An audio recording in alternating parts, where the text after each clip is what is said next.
Hello friends, मैं हूं आपका दोस्त अभिषेक ओझा और ये मेरा ऑफिशियल यूट्यूब चैनल है फॉर नेट जेआरएफ कॉमर्स से रिलेटेड। हम यहाँ पर नेट से रिलेटेड कॉमर्स सब्जेक्ट से रिलेटेड जो टॉपिक है उनके बारे में रिविजनल डिस्कस करेंगे, क्योंकि आपको पता है कि जो नेट का जो सिलेबस है वो बहुत ज़्यादा बड़ा है।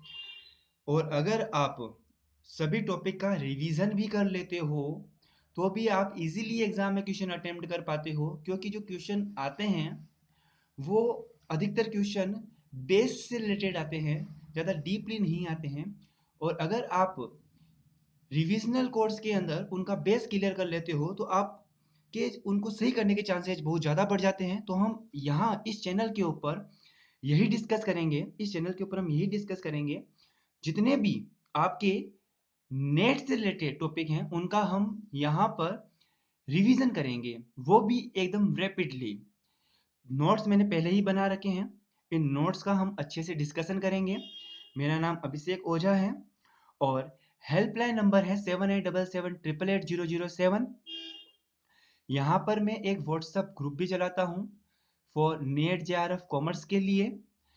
अगर आपको ये ग्रुप ज्वाइन करना है तो आप इस पर मैसेज कर सकते हो। आज हम हमारा नेट से रिलेटेड एक टॉपिक है इनकम फ्रॉम अदर सोर्सेज, जो कि पेपर थर्ड से रिलेटेड है, उसके बारे में हम डिस्कस करेंगे। इनकम फ्रॉम अदर सोर्सेज की जो सेक्शन है वो सेक्शन 56 टू 59 है। मतलब कि इनकम टैक्स एक्ट 1961 के सेक्शन 56 टू 59 रिलेट करते हैं इनकम फ्रॉम अदर सोर्सेज से। तो देखिए इनका एकदम 56 टू 59 का एक बार हम देखते हैं कि क्या कहता है 56 टू 59 सेक्शंस। सेक्शन 56 एक चार्जेबल सेक्शन है। चार्जेबल सेक्शन का मतलब होता है कि इनकम फ्रॉम अदर सोर्सेज के अंदर कौन कौन से आइटम्स टैक्सेबल होंगे और कौन कौन से आइटम टैक्सेबल नहीं होंगे, किन के ऊपर कौन से आइटम्स या कौन से ट्रांजेक्शन ऐसे होंगे जो कि इनकम फ्रॉम अदर सोर्सेज के अंदर टैक्सेबल होंगे। इस सेक्शन को हमने दो पार्ट्स में डिवाइड किया है, 56(1) एंड 56(2). 56(1) कहता है कि अगर कोई भी इनकम शुरू के चार हेड आपको पता है। पहला हेड कौन सा है? पहला हेड है आपके लिए सैलरी, दूसरा हेड हाउस प्रॉपर्टी, तीसरा हेड पीजीबीपी, चौथा हेड कैपिटल गेन। अगर इनके अंदर टैक्सेबल नहीं हुआ तो वो इनकम टैक्सेबल होगी इनकम फ्रॉम अदर सोर्सेज के अंदर। देखिए कुछ एग्जांपल। डायरेक्टर्स की, एमपीज की, एमएलएस की सैलरी। डायरेक्टर, एमपी, एमएलए की सैलरी सैलरी हेड में टैक्सेबल नहीं होती है। क्यों? क्योंकि सैलरी हेड में टैक्सेबल करने के लिए सबसे पहला और इंपॉर्टेंट रूल जरूरी है कि वहां पर एम्प्लॉय और एम्प्लॉयर का रिलेशन होना चाहिए।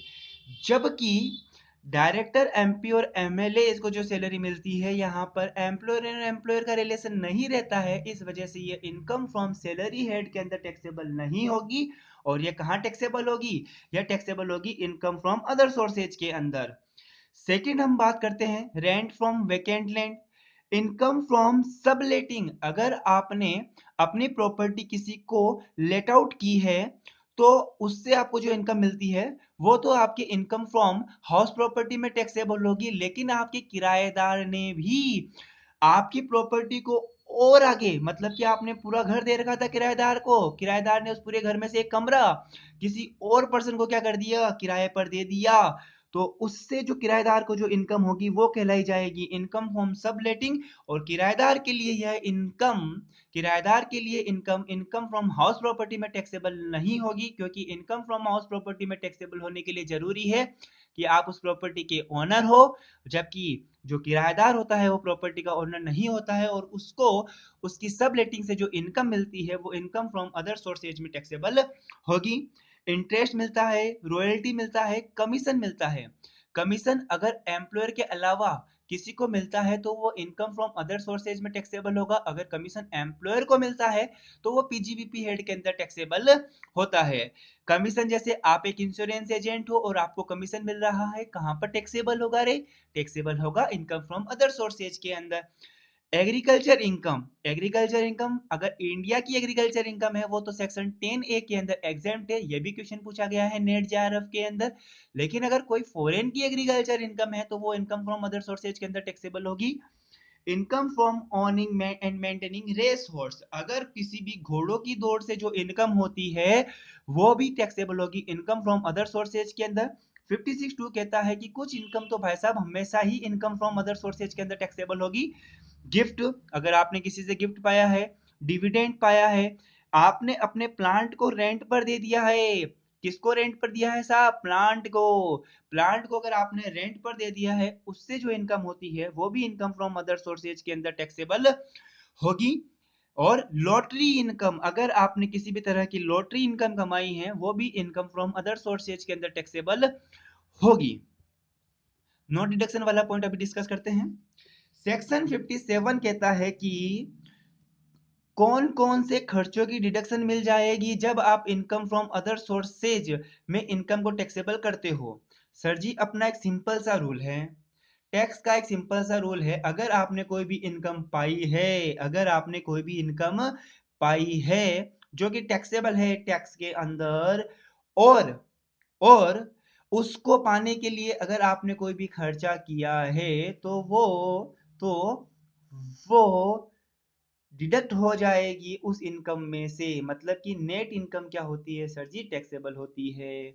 Expenditure should be incurred wholly और exclusively for earning section 56 income. Section 56 की ये जो इनकम है उनको पाने के लिए आपने जो भी खर्चे किए हैं उनकी आपको डिडक्शन मिल जाएगी। जैसे कि मैं आपको एक एग्जांपल दूं, आप प्लांट को रेंट पर देते हो तो उस रेंट की income income from other sources में टैक्सेबल है।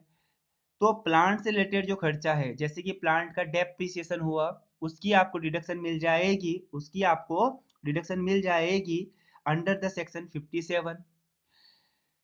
अगर आपने डिविडेंड पाया और वो टैक्सेबल है under the head income from other sources, तो उस डिविडेंड को पाने के लिए आपने जो भी कलेक्शन चार्जेस, ब्रोकरेज चार्जेस वगैरह चुकाए हैं उनकी भी आपको क्या मिल जाएगी? डिडक्शन मिल जाएगी।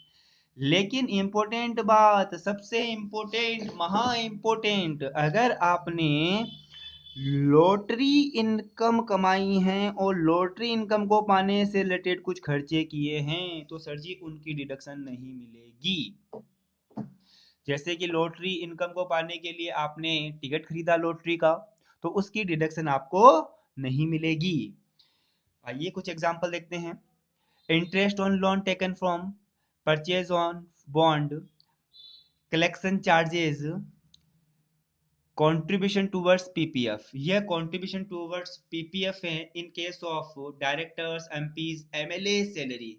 एमपीज, एमएलए, डायरेक्टर को जो सैलरी मिलती है वो इनकम फ्रॉम अदर सोर्सेज के अंदर टैक्सेबल होती है। और उन्होंने इससे रिलेटेड जो पीपीएफ के अंदर कंट्रीब्यूशन दिया है उसकी डिडक्शन मिल जाती है। Depreciation on plant give let out, ये हम डिस्कस कर चुके हैं अभी। Interest on loan taken for पे ऑफ टैक्स लाइबिलिटी, मतलब कि आपने अपने टैक्स लाइबिलिटी को पे ऑफ करने के लिए किसी भी तरह का लोन लिया और उसके ऊपर मिलने वाला इंटरेस्ट। तो देखिए दोस्तों इंपॉर्टेंट पॉइंट है, डिस्कस करना जरूरी है। अगर आपने किसी भी पर्सन से लोन लिया है for the pay of tax liability, क्या वो loan income from other sources के अंदर टैक्सेबल है? नहीं है। तो उस पर दिया जाने वाला इंटरेस्ट भी इनकम फ्रॉम अदर सोर्सेज के अंदर डिडक्टेबल नहीं होगा। तो यह जो खर्चा है interest on loan taken for पे ऑफ टैक्स लाइबिलिटी, क्योंकि यह टैक्सेबल ही नहीं है, तो इसके ऊपर किया जाने वाला खर्चा इंटरेस्ट का भी डिडक्टेबल नहीं होगा।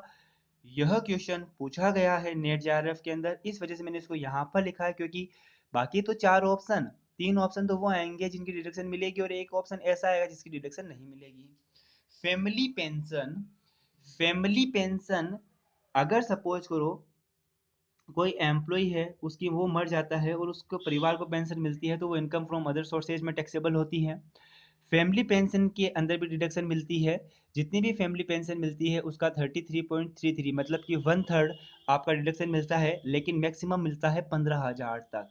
ऑल एक्सपेंडिचर जो आपने रेस हॉर्स से रिलेटेड किए हैं उन सब की भी आपको डिडक्शन मिल जाती है। तो हमने 56 टू 59 के अंदर दो सेक्शंस पढ़ लिए हैं। सबसे पहला हमने पढ़ा था 56 के आस्ते कौन सा सेक्शन है? 56 एक चार्जिंग सेक्शन है जो कि बताता है कि कौन कौन से आइटम्स या कौन कौन से transaction income from other sources में टैक्सेबल होंगे। 57 बताता है कि कौन कौन से ट्रांजेक्शन की आपको डिडक्शन मिलेगी। 57 क्या बताता है? कौन कौन से खर्चों की आपको डिडक्शन मिलेगी। 58 बताता है कि कौन कौन से खर्चों की आपको डिडक्शन नहीं मिलेगी। पहला पर्सनल एक्सपेंस है, जब भी अभी इंटरेस्ट का जो खर्चा हुआ था, जो आपने लोन को पे, जो आपने टैक्स पे करने के लिए लिया है, वो आपका एक पर्सनल एक्सपेंसेज है। और सेकंड हम डिस्कस कर चुके हैं, अगर आपने किसी भी तरह की gambling, lottery, betting, crossword puzzles, races, games, gambling, इनको पाने के लिए किसी भी तरह का कोई टिकट विकट का खर्चा किया है तो उनकी भी डिडक्शन नहीं मिलेगी। सेक्शन 59 डीम्ड इनकम के बारे में बताता है। अब देखिए हम हम डिस्कस करेंगे सभी इंपॉर्टेंट पॉइंट जो कि या सभी इंपॉर्टेंट पॉइंट जो कि इनकम फ्रॉम अदर सोर्सेज में टैक्सेबल होती है, उनसे related main point exam point of view से बहुत ही ज्यादा इंपॉर्टेंट है। सबसे पहला पॉइंट आता है मैच्योरिटी प्रोसीड्स ऑफ की main insurance policy.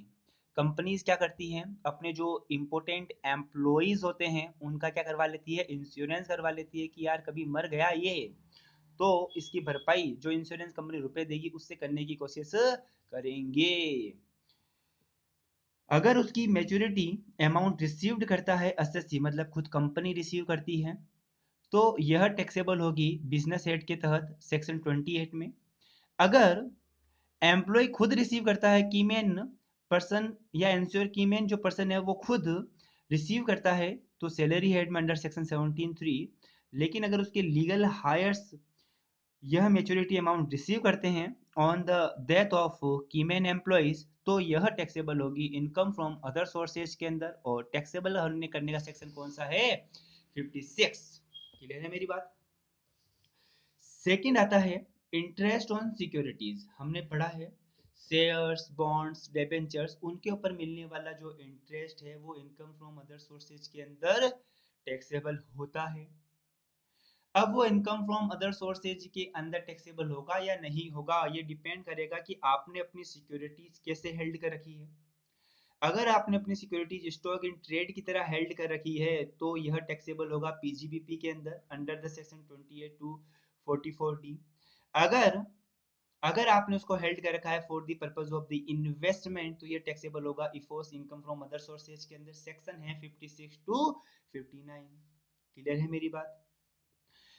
Interest on loan, again section 57 आ गया है कि अगर आपने उस इंटरेस्ट ऑन लोन को पाने के लिए कोई भी खर्चा किया है तो उसकी आपको डिडक्शन मिल जाएगी। यहाँ पर ये नोट बहुत ही इंपॉर्टेंट है कि कुछ इंटरेस्ट ऐसे होते हैं सर जी जिनकी एग्जेंट मिलती है टैक्स से, मतलब कि उनके ऊपर टैक्स नहीं लगता है।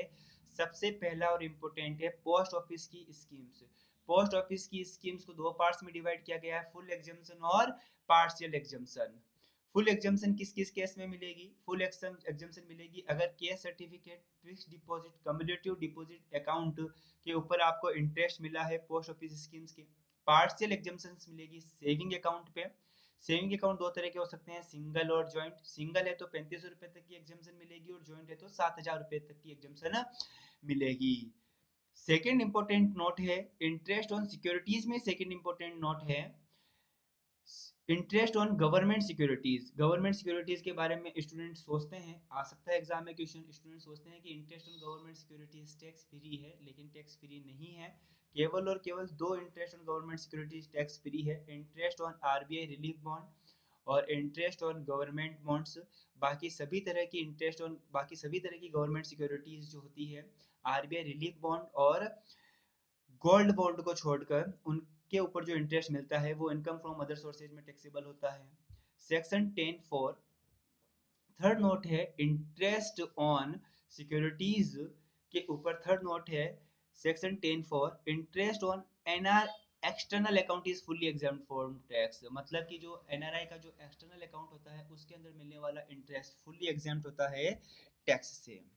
तो देखिए अभी तक हमने क्या क्या डिस्कस किया। अभी तक हमने डिस्कस किया है section 56, section 57, section 58, section 59 discuss करना इतना जरूरी नहीं है। 56 के से रिलेटेड हमने दो मेन पॉइंट पढ़ लिए हैं। पहला, अगर की मैन पर्सन की, अगर की मैन एम्प्लॉयज की अगर इंश्योरेंस पॉलिसी होती है तो, और सेकंड हमने इसके अंदर इंपॉर्टेंट पॉइंट पढ़ा है interest on securities. Third important point हम अब पढ़ने जा रहे हैं वो है डिविडेंड से रिलेटेड। देखिएगा, डिविडेंड, डिविडेंड चाहे आप कैसे भी हेल्ड कर लो, चाहे स्टॉक इन ट्रेड हेल्ड कर लो, एसआईटी का मतलब स्टॉक इन ट्रेड हेल्ड कर लो, चाहे आप इन्वेस्टमेंट पर्पज के लिए हेल्ड कर लो, इस डिविडेंड जो आपको इनकम मिलती है वो इनकम फ्रॉम अदर सोर्सेज में टैक्सेबल होती है अंडर सेक्शन 56 टू 59। लेकिन अगर इंडियन कंपनी से अगर आपको इनकम टैक्स मिलता है तो वो सेक्शन 1034 के अंदर क्या होता है सर, एग्जेम्प्ट होता है।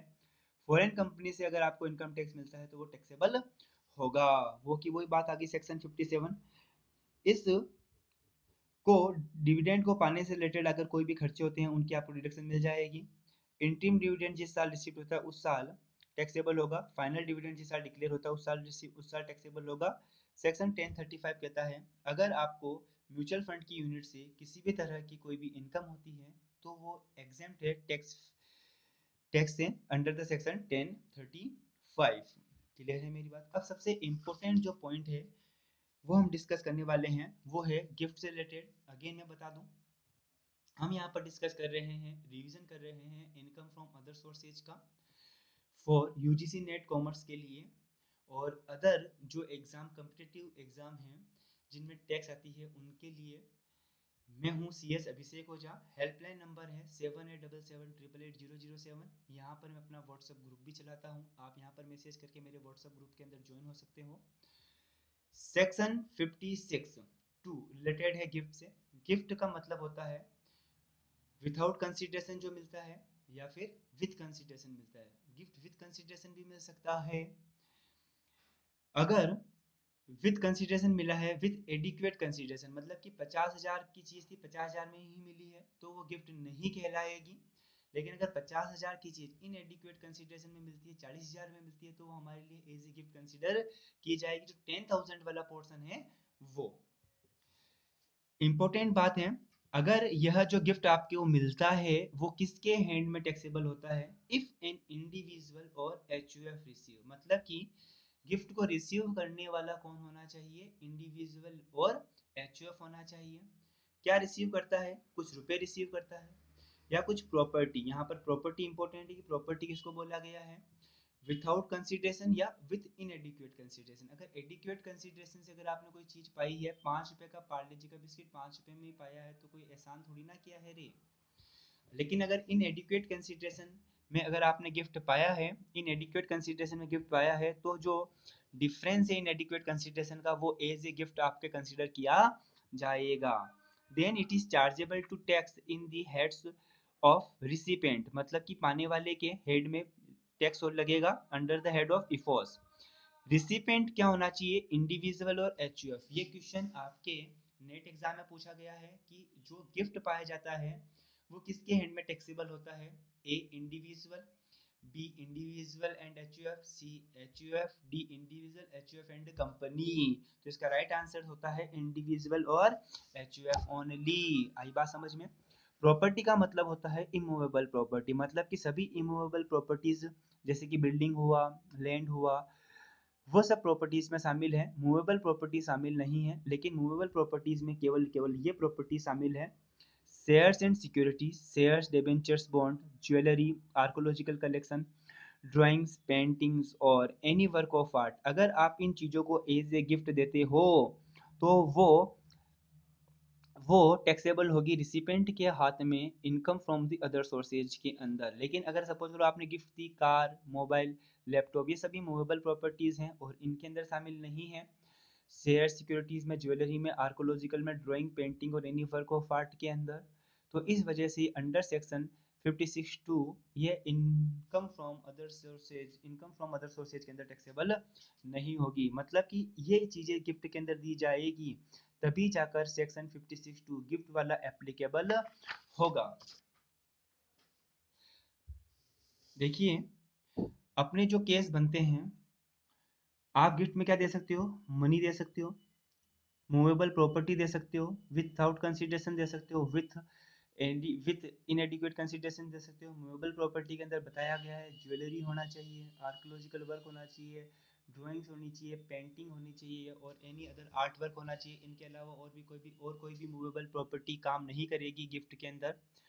इमूवेबल प्रॉपर्टी चाहे कोई सी भी हो, इमूवेबल प्रॉपर्टी चाहे कोई सी भी हो, फर्क नहीं पड़ता है, चाहे वो विदाउट कंसिडरेशन हो या फिर विथ इनएडिक्वेट कंसिडरेशन हो। तो हमारे यहाँ पर टोटल मिलाकर 5 केस बन गए हैं, 1 2 3 4 एंड 5। पहला केस डिस्कस करते हैं मनी। मनी के बारे में सिंपल सी बात है, अगर आपने किसी से भी रुपया पाया है और रुपया पाया है वो विदाउट एनी कंसिडरेशन पाया है, एक्सेस एक्सीड ₹50,000, मतलब कि मिनिमम 50,000 एक रुपया पाया है प्रीवियस ईयर के अंदर, चाहे एक या एक से ज़्यादा पर्सन से पाया हो, कोई मतलब नहीं रखता है। पूरा का पूरा रुपया एग्रीगेट अमाउंट, पूरी की पूरी एग्रीगेट अमाउंट क्या हो जाएगी? टैक्सेबल हो जाएगी। किसके हाथों में? इंडिविजुअल और एचयूएफ के हाथों के अंदर। तो पढ़ते हैं, एनी सम ऑफ मनी, चाहे वो कैश से पाए, डीडी से पाए, चेक से पाए,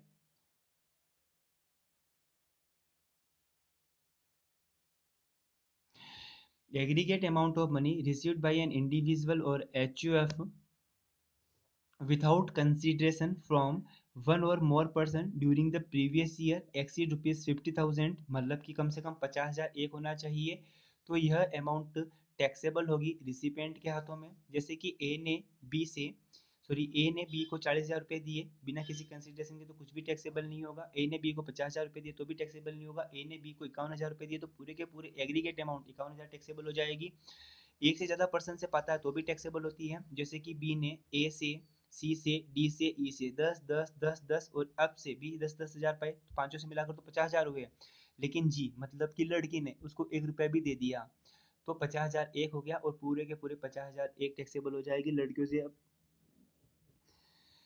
देती नहीं है लड़कियां, कोई ना। I support women empowerment, sorry for this मजाक।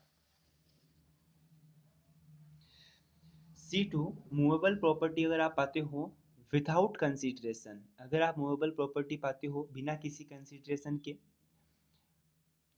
मतलब कि आप मूवेबल प्रॉपर्टी में अगेन वही जो मूवेबल प्रॉपर्टी हमने अभी डिस्कस की थी वही आएगी, बाकी कोई भी मूवेबल प्रॉपर्टी नहीं आएगी।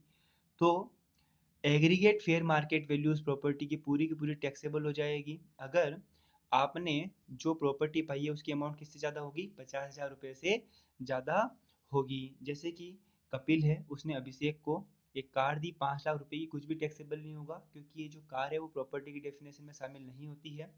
ए ने जे को गोल्ड दिया 40,000 रुपये का, कुछ भी टैक्सेबल नहीं होगा। 50,000 रुपये का, कुछ भी टैक्सेबल नहीं होगा। 51,000 रुपये का, पूरी की पूरी अमाउंट टैक्सेबल हो जाएगी।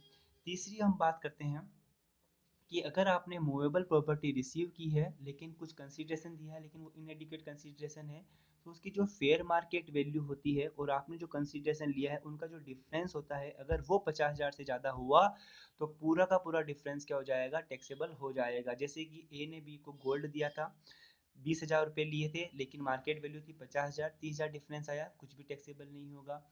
गोल्ड दिया 20,000 का, 70,000 एफएमपी थी, 50,000 रुपये था, कुछ भी टैक्सेबल नहीं होगा। गोल्ड दिया 20,000 का, 80,000 मार्केट वैल्यू थी, डिफरेंस आया 60,000 का, पूरे के पूरे 60,000 टैक्सेबल हो जाएंगे in the hands of recipient.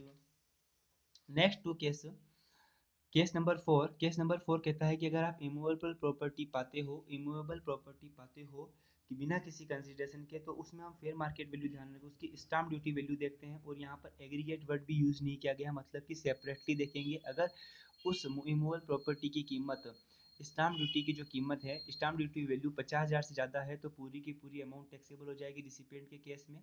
Case number 5, अगर आपने प्रॉपर्टी पाई है, अगर आपने इमूवेबल प्रॉपर्टी पाई है कुछ कंसिडरेशन देकर, तो आपका जो कंसिडरेशन है और स्टाम्प ड्यूटी वैल्यू के बीच का जो डिफरेंस है वो 50,000 रुपये से ज़्यादा होता है, तो जो डिफरेंस है वो पूरा का पूरा इनकम फ्रॉम अदर सोर्सेज के अंदर टैक्सेबल हो जाएगा।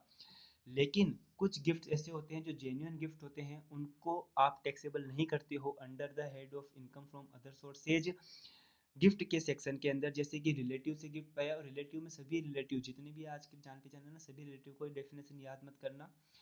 अगर आपने विल के अंदर किसी भी तरह का गिफ्ट पाया है, लोकल अथॉरिटी से मनी रिसीव की है, आप अपनी शादी के टाइम कोई गिफ्ट पाते हो, गिफ्ट रिसीव्ड ऑफ कोई पर्सन मर गया उसके कंपनसेशन में कोई गिफ्ट मिला है, money received for a registered charitable institute और money received from any fund foundation university other educational institutes से अगर आप गिफ्ट पाते हो तो ये टैक्सेबल नहीं होगा। ये हमारा पूरा चैप्टर का रिवीजन हुआ। होप है कि आपको अच्छा लगा होगा। Please subscribe my channel CS Abhishek Ojha.